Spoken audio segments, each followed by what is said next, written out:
Hey, what's going on, everyone? My name is Matt Jarbo. This is Three Buck Theater, and Disney just dropped the very first teaser trailer for Maleficent, Mistress of Evil, a sequel to a movie nobody asked for 5 years ago when it came out, and ultimately a sequel that also nobody asked for.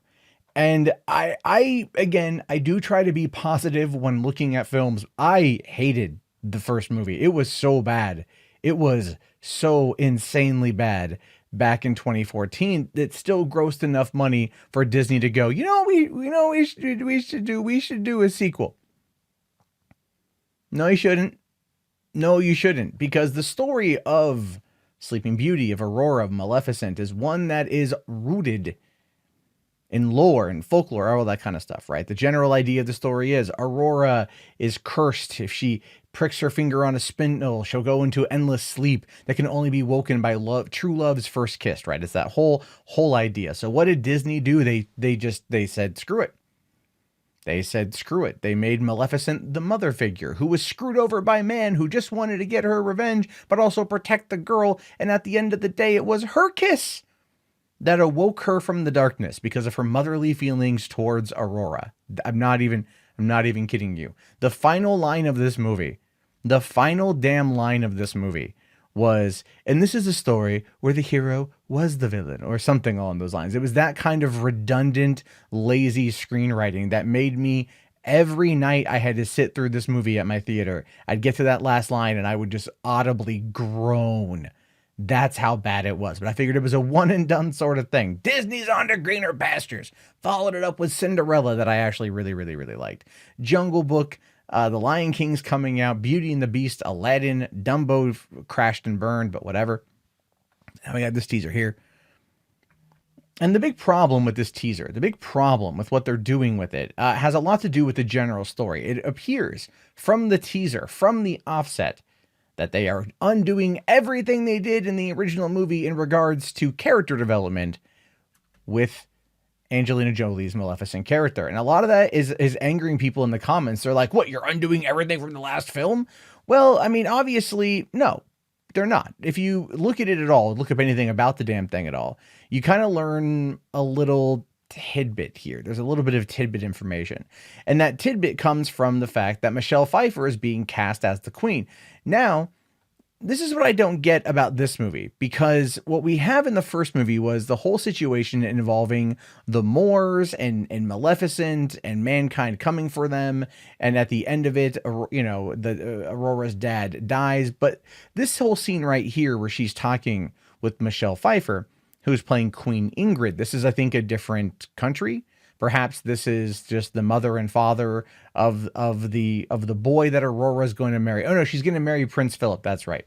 She's going to marry Prince Philip. So some bad stuff happens because, what we have here is Michelle Pfeiffer, with stunning green eyes, by the way. I think she looks very beautiful.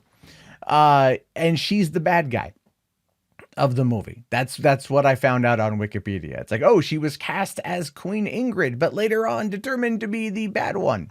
She's the bad person. She's the bad one in the movie. So when Maleficent goes all crazy and unleashes whatever monsters or creatures to come after this to attack it, because we see her turn bad here, and Aurora's like, what are you doing, Mom? Seriously, what the hell?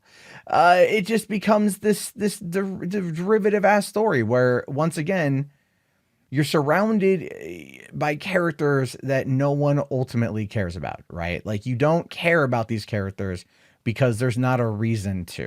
Like Maleficent, the Mistress of Evil, makes it's such a derivative title. And I say that it's a derivative title because she's not the bad guy. They're calling her the Mistress of Evil, but she is not the bad guy. She is the main character. She's the good guy. The last line of the last movie was what I said about the hero actually, being the villain, or the villain being the hero, or again, something ridiculous like that. So in regards to everything that Disney's done with this is nothing more than a soulless cash grab, and a payday for Angelina Jolie. And kids are going to love it. They like the first one. 5 years later, they're going to probably like this one. But I do feel we're going to see an Alice in Wonderland sequel situation where the first movie came out, grossed $1 billion. They're like, let's do a sequel that no one asked for. And then it came out and it kind of crashed and burned. It crashed and it burned. Oh, Disney. Look, you've got all the Fox movies now. Can you please like do sequels to some of those or reboots of some of those if you want to do anything? Like don't they have like the Dr. Seuss library? Why not remake some of those movies? Not the Grinch. Don't mess with Ron Howard's The Grinch. Even the animated one was kind of bad, but maybe redo the Lorax because that was a pile of crap and maybe you could Disneyfy it and make it better. But this kind of movie is one of the reasons why people hate large companies like Disney, because you know exactly what it is. It's just, it made money. Let's do a sequel. Let's put it out there a couple years down the road. And the teaser trailer is so misleading in regards to the to what's actually going to be in the movie that it's even worse. It's even worse. And it's just, I try to like everything that I see, but this one is one that, I'll give it a watch because I have a feeling my kid's gonna want to see it, and so we'll go from there. But have you guys seen the trailer? What do you think of it? Let me know down in the comments below. I'll talk to you guys later. Have yourself a great day, and peace out.